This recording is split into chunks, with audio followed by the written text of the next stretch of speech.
Gepli yer Azatlyk Radiosu. Salamalik hormatly dinleyijiler. Assalamu alaykum qadirli dinleyijiler.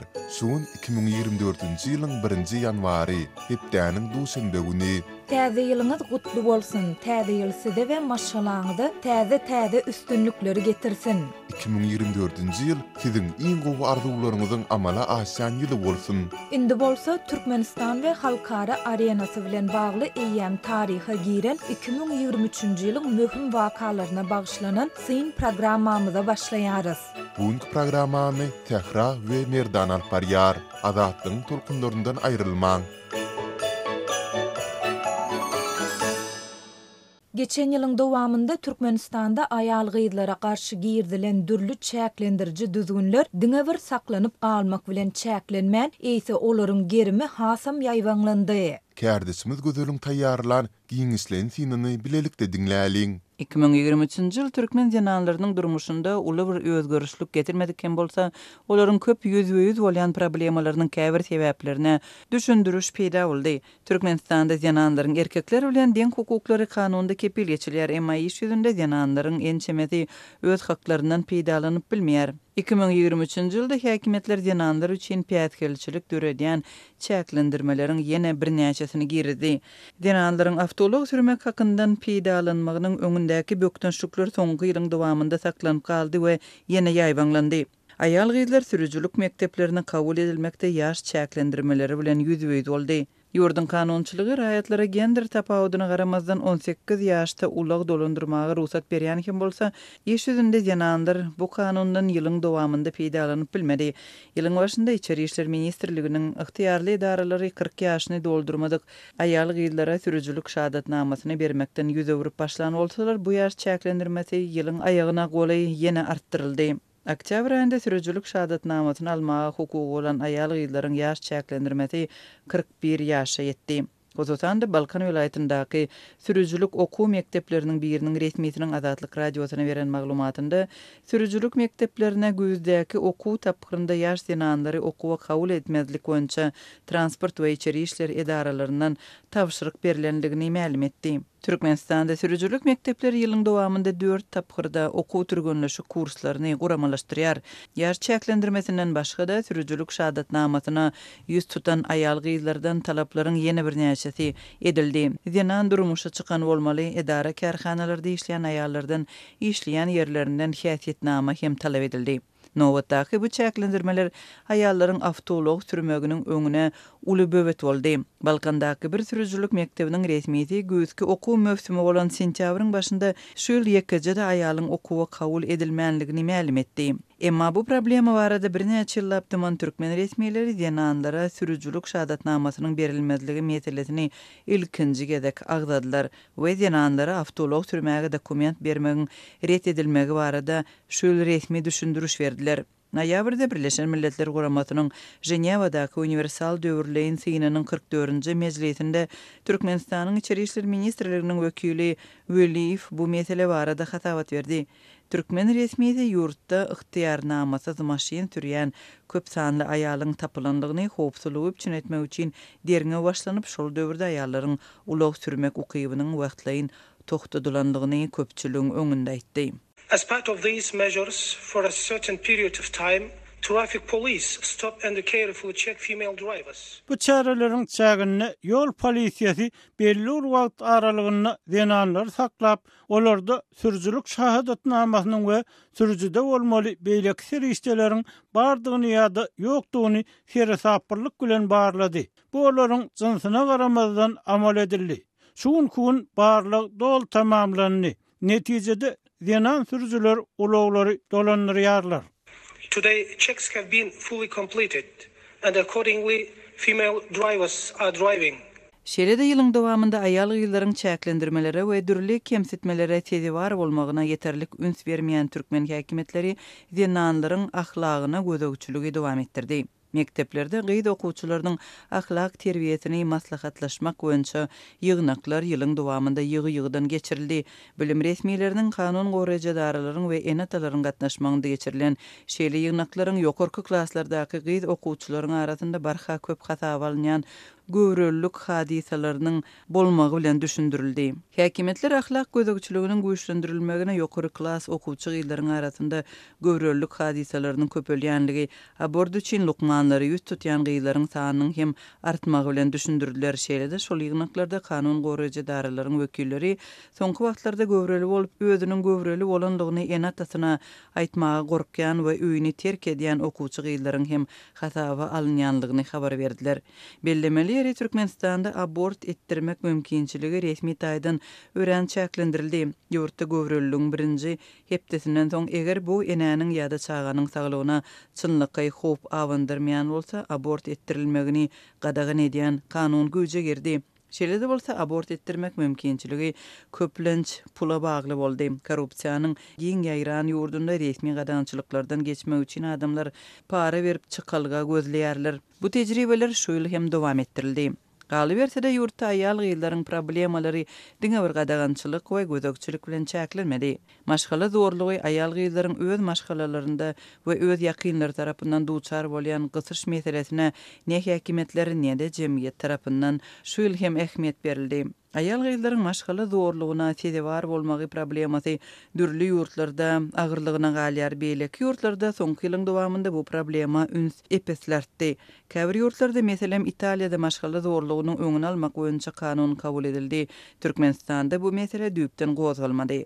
Aýallaryň problemalary ne de metbuatda gozgaldy, ne de ony resmiler agzady. Häkimetler problemanyň bardygyny ikrar etmeýärkä jemgyýetde aýal gyýlara zorluk görkezilmegi kada öwrülýär. Birleşen Milletler Guramatynyň geçen ýyl çäwedin hasabatynyň görkezişi ýaly Türkmenistanda aýal gyýlaryň her 8den biri maşgalada jinsy ýa-da fiziki zorluga sebäp bolýar.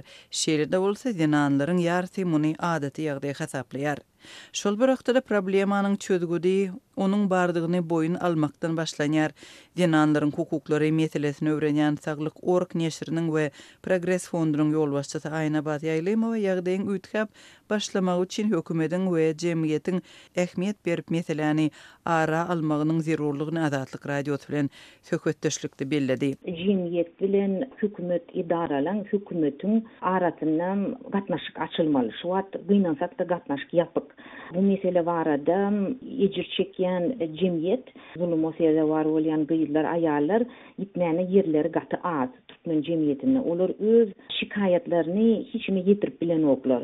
Gullukluň az bolmagy ýa-da dol derejede etmeli işlerini ýerine getirmeýänler gaty negativ täsir edýär bütün jemgyýete. Şuňda men belläsim ete bütün jemgyýet bu bütün jemgyýetiň meselesi, bu diňe aýarylan meselesi. Birinciden ara gatnaşyk açylmaly, ikinciden hem täze kanunlar öwrenilmeli. Komşy ýurtlarda bolup geçýän zatlara esaslanyp Gazagstanda, Kyrgyzstanda, Täjikistanda, Özbekistanda analiz edilen seljerilen kanunlary jemgyýet bilen maslahat edilmeli.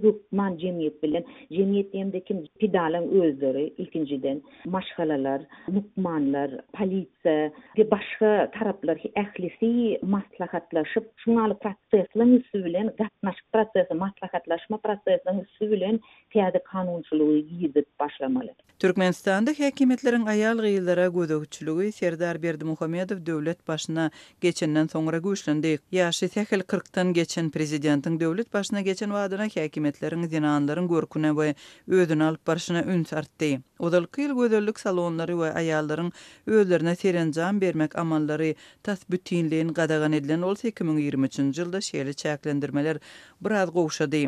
Emma ýurtda zenanlaryň kanuny hukuklaryny eden etdilikli çäklendirýän, şahsiýetini kemsidýän şertler saklanyp kaldy. Häkimetler zenanlaryň durmuşyna gatyşýarka aýal gyýlarda erksizlik, umytsızlyk döreýär we bu olaryň zorlugy öňünde ejiz galmagyna sebäp bolýar. Türkmenistanda internet böwüdini iPhone 3 ulgamy bilen böwsüň. Azat habar email welisi derweze.net adresine mail uratsaňyz iPhone 3 ulgamynyň indirme faýly mailiňize geler.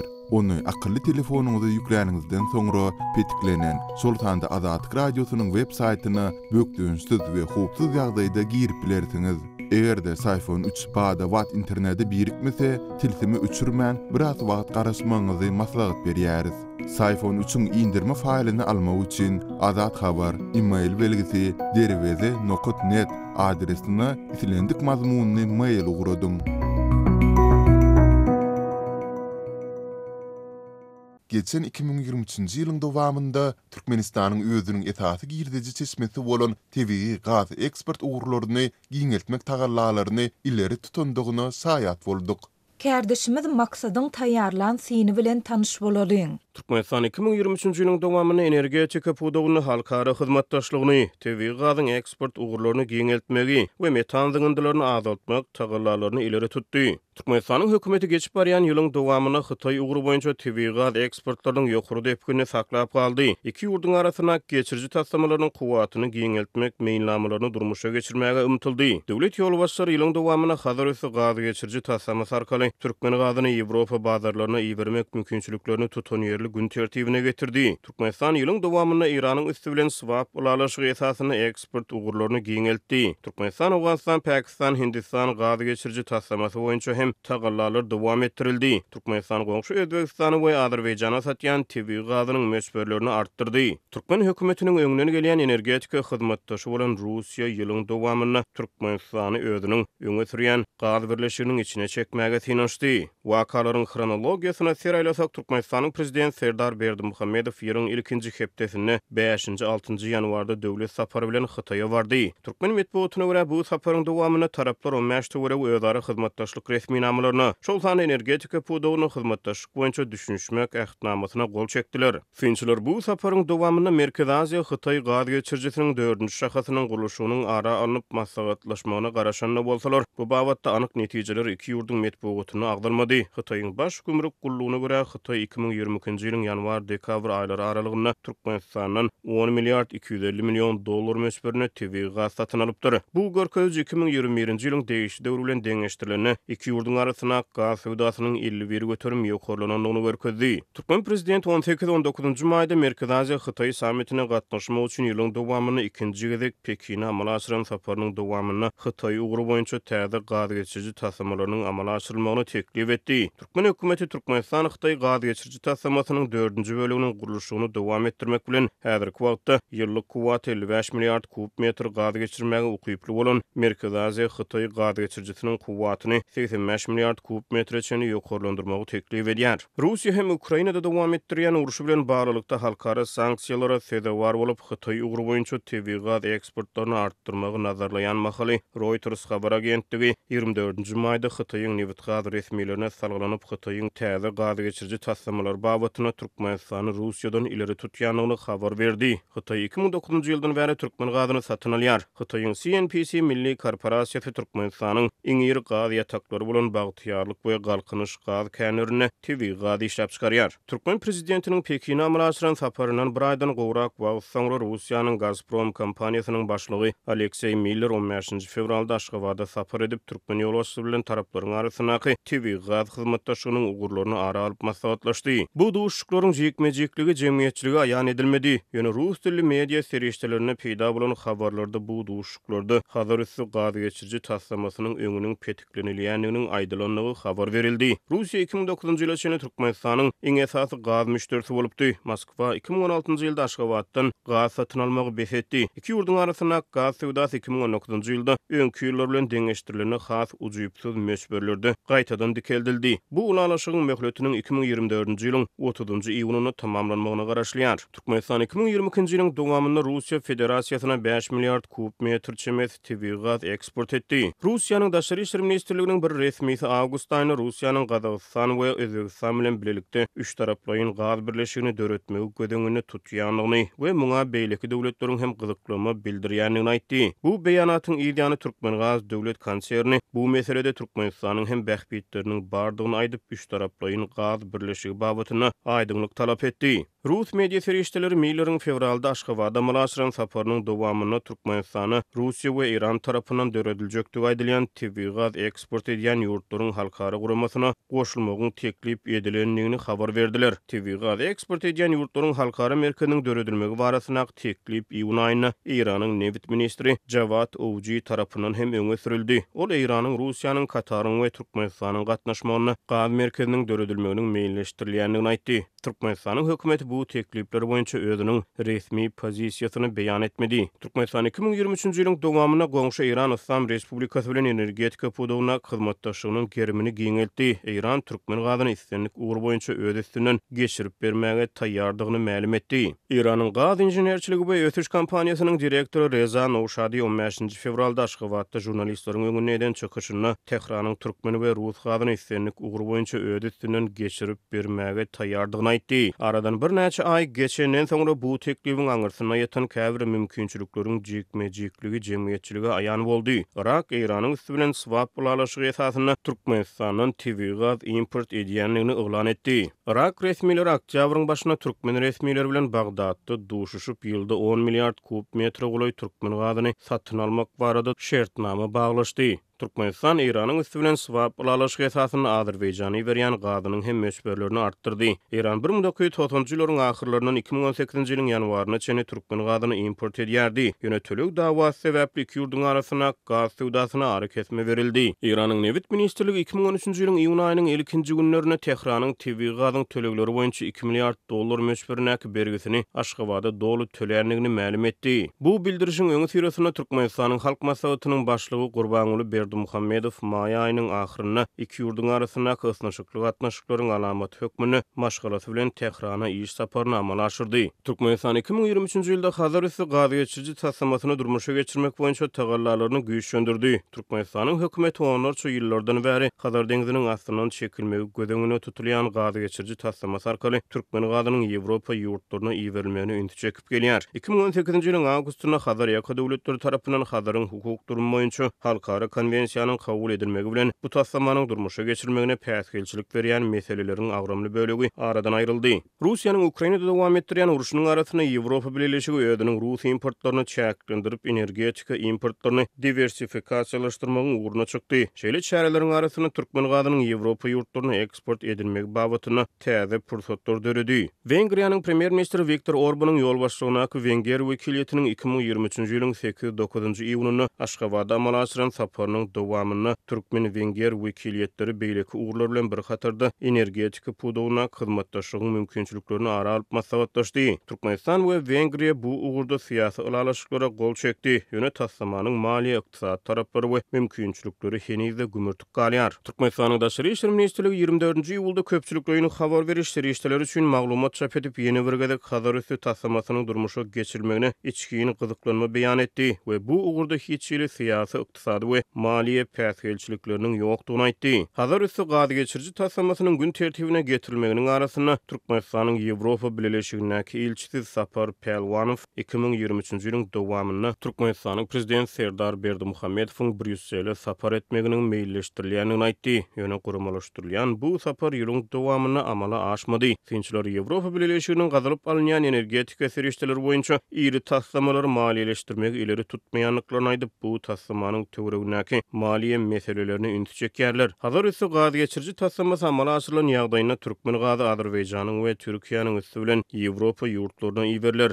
Türkmenistan TV gaz önümçiligini artdyrýar. Ýöne ýurdun ýanygyç teskarlarynyň syzylyp çykýan metan zyňyndylary ekologiýa aladalaryna ýol açýar. Halkara barlyklar 2023-nji ýylda hem Türkmenistanyň metan zyňyndylaryny üntü çekmegi dowam etdirdi. The Guardian neşri 9-njy maýda halkara gözleg barlyk işlerine salgylanyp 2022-nji ýylyň dowamyna Hazaryň türkmen kinarynaky ýanygyç ýatagyndan 2,16 million tonna günnäger ýanygyç ýatagyndan bolsa 1,18 million tonna ziýanly metan gazynyň syzylyp çykan başlandygyny habar berdi. Ýylyň dowamyna Türkmenistan we ABŞ metan sızmalarına garşy birlikdäki hyzmatdaşlygy ýola goýdy. Prezident Serdar Berdimuhammedow 1-nji dekabrda Dubayda geçirilen Birleşen Milletler Guramasynyň howanyň üýtgemegi boýunça çarçyboly konwensiýasynyň taraplarynyň 28-nji mejlisine eden çykyşyna Türkmenistanyň bütün dünýä metan borçnamasyna goşulýanyny elan etdi. Bu borçnama gatnaşan taraplar metanyň global zyňyndylaryny 2030-njy ýyla çenli 2020-nji ýyldaky derejesinden 30 götürüm azaltmagy lalaşýarlar. Türkmenistan'da Petikli şol sanda Azatlyk radiosynyň azathabar.com web saytyny bökdünsiz ulanmagy dowam etdirmek üçin Sayfon 3 proxy ulgamyny dowamly azyndan 2 hepdeden bir gezek täzeläp durmagy unutmaň. Ulgamyň soňky görnüşini sayfon3.com web saytyndan akylly telefonuňyza ýa-da kompýuteriňize indirip bilersiňiz. Sayfon 3 arkaly Azatlyk radiosyny howpsuz ýagdaýda izlerläň. 2023-nji ýyl halkara wakalaryna hem baý boldy. Sähra, belki gepleşigimiziň şu ýerinde geçen ýylyň dowamyndaky esasy möhüm wakalar barada taýýarlan ýürüýte audio siniňi eşdiräýsek. 2022-nji ýyl üçin parahatçylyk boýunça Nobel bayragynyň eýesi Ukrainanyň Raýat Azatlykları Merkeziniň başlygy Aleksandra Matvichuk Ýewropa Geňeşiniň 26-njy ýanwarda Strasburgda geçirilen mejlisinde çykyş edip, Rus goşunlary onlarça ýyl bäri Çeçenistanda, Moldowada, Gürjistanda, Malida, Liviýada, Siriýada we dünýäniň beýleki ýurtlarynda uruş jenaýatlaryny amala aşyrýar diýdi. Olar cezalandyrylmady. Ruslar islen zadyny edip biljekdigini ynanýarlar diýip Matvichuk aýtdy.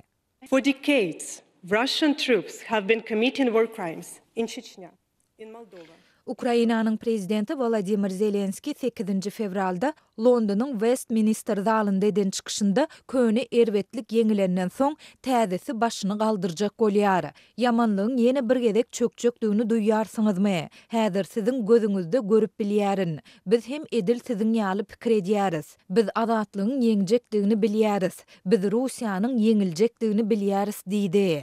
Once the old evil is defeated, the new one is attempting to Halkara Jenaýat Kazyýetiniň prezidenti Kazy Pyotr Hofmanski 17-nji martda Gagada Russiýanyň prezidenti Vladimir Putini Ukrain çağalarynyň bekanun deportasiýa edilmegi we ilatyň Ukrainanyň çäginden Russiýa Federasiýasyna bekanun geçirilmegi bilen bagly Ukrainada edilen uruş jenaýatlaryna jogapkär bolmakda aýyplap, Rus lideriniň tutsaw edilmegi barada çykarylan karary ma'lum etdi. The International Criminal Court has issued 2 warrants of arrest in the Ukraine situation. Russiýa bilen uzak araçagy bolan Finlandiýanyň prezidenti Sauli Niinisto Finlandiýanyň NATO resmi taýdan goşulmagynyň ýygyny 4-nji aprelde Brüsselde Bileşigiň baş sekretary Jens Stoltenberg bilen bilelikde geçirilen metbuat ýygnynda çykyş edip, Finlandiýa üçin ajaýyp gün, muny NATO üçin hem möhüm bir gün hasaplaýaryn diýdi. It is a great day for Finland, and I want to Finlandiya gündor Ukrainadaky agyr söwüşleriň dowam edýän wagtynda öz eýerýän syýasy ýörelgesinde ullakan öwrülşi edip, onlarça ýyl eýeren bitarapligyndan çykmak bilen NATO goşuldy. Bütün Dünya Saglyk Guramasynyň baş müdiri Tedros Adhanom Ghebreyesus 5-nji maýda Jenewada geçirilen metbuat ýygnygynda guramanyň adatdan daşary ýagdaýlary boýunça komitetiniň 15-nji gezek duşuşandygyny we özüne halkara jemgyýetçiliginiň saglyk aladalary bilen adatdan daşary ýagdaýyň ýatyrlandygyny yglan etmegi maslahat berendigini aýtdy. Ol özüniň bu maslahaty kabul edendigini we COVID-19 adatdan daşary global saglyk ýagdaýynyň ýatyrlandygyny yglan etdi. Yesterday, the emergency committee met for the 15th time. Rus oligarhi Yevgeniy Prigozhin 26-njy iýunda näwelli ýerden ýaýradylan ses ýazgysynda adalatsızlyk sebäpli Moskwa tarap ýörüşimize başladyk diýdi. Наш марш мы начали из-за несправедливости. Bu Prigozhinin hakyny tutma Wagner ýaragly toparynyň gysga wagtlaryň gozalanyňdan soň eden ilkinji çykyşydyr. NATO'nun baş sekretary Jens Stoltenberg 11-nji iýulda Litvanyň Vilnius şäherinde geçirilen NATO sammitinden soň medbuat ýygnagynda çykyş edip, biz Ukrainanyň NATO'nun agzasy boljakdygyny tasdikladyk we agzalyk hereket meýilnamasynyň talaplaryny aýyrmaga razy bolduk diýdi. We reaffirmed that Ukraine will become a member of NATO.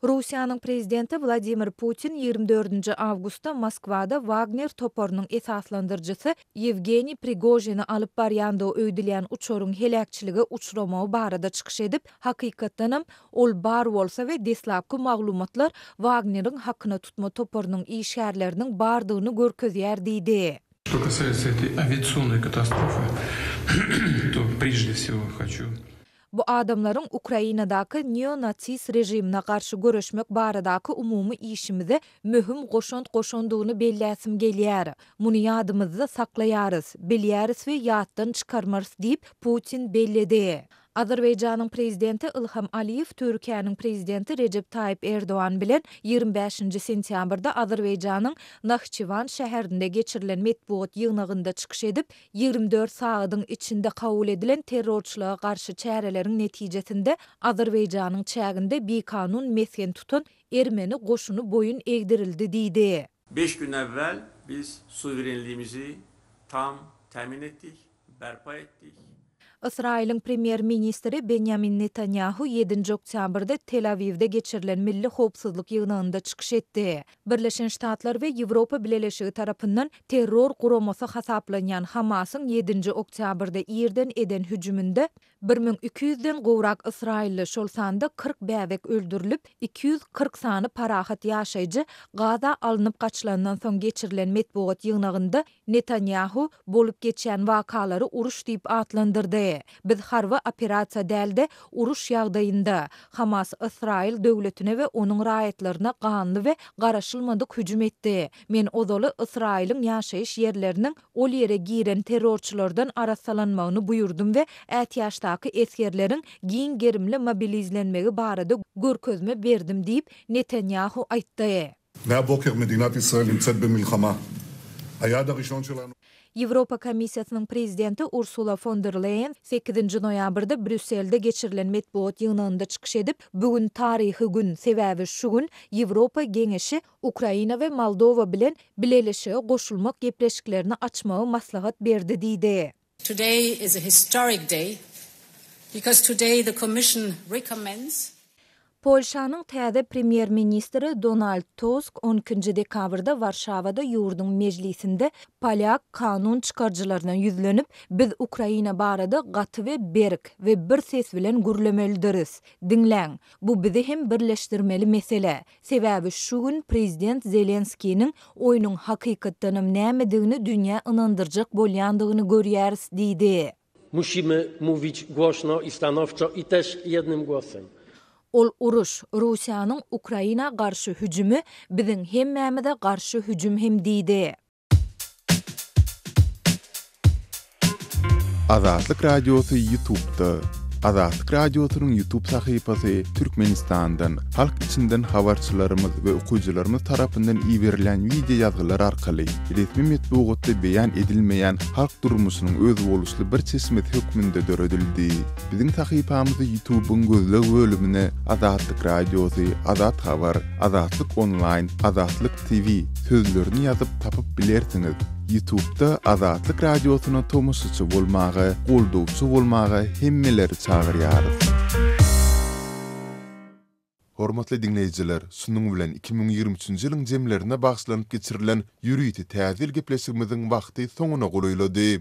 Biz öz dinleýijilerimizi ýene-de bir gezek ýetip gelen täze ýyl bilen tüýs ýürekden gutlaýarys. Täze ýylda size berk jan saglyk, işiňizde uly üstünlük arzu edýäris.